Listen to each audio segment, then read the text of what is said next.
O sige, sige. Padala mo na lang dito sa opisina. Titingnan ko kung may magagawa pa ako. O sige.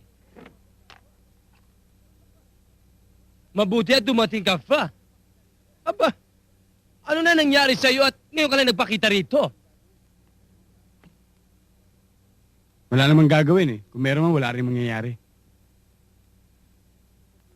Alam mo, gusto kong baguhin ang promotion natin. Hindi na makaangat-angat ang produkto natin dahil sa dami ng ating mga kakumpetensya. Kailangan siguro natin ng isang tipo ng promotion na pwede tayo mapansin at mapag-usapan. Eh paano mapapansin ang promotion natin? Eh kung saan mo lang pinipictorial yung mga models. Eh nung nakaraan kung ano-anong backdrop lang naman ang ginamit mo ah. Yung nakadress, pinictorial mo sa CR. Yung naka-wedding gown, pinictorial mo sa tabi ng nicho.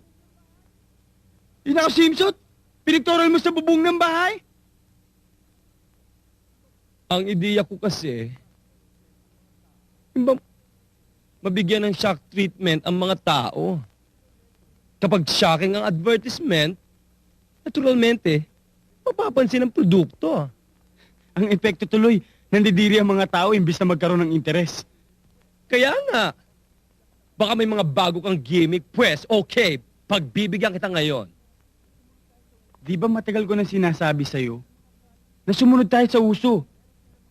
Katulad ng mga projects ngayon. Meron sila mga project na clean and green. At saka, may pagka-environment friendly ang mga produkto. Back to nature. Back to nature. Mukha nga yata magandang idea yan. Gagawa tayo ng mga sportswear na gawa sa mga natural fibers like usi, sinamay at abaka. Mga swimsuit at bikini na gawa sa pinya. Wedding gown na gawa sa abaka. Parong na gawa sa bunot ng nyog. My God! Ang magiging backdrop natin ay ang The Great Outdoor. And remember, the motto, Back to Nature. Na-emphasize natin sa mga tao na maganda pa rin ang natural kaysa artificial. Ha? Matagal ko na nga sinasabi sa iyo yun eh. Ayaw mo lang patulan. Okay, okay. This time you can have it your way. Ikaw ang bahala sa location, sa mga models, kahit sinong gusto mo. But please, do it right away!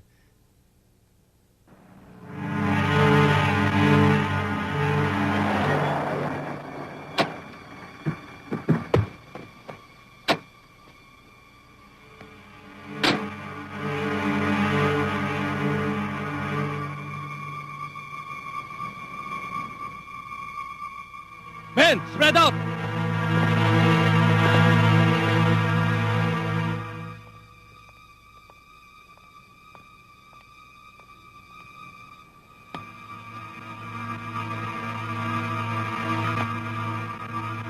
Pucha! Parak! Balik!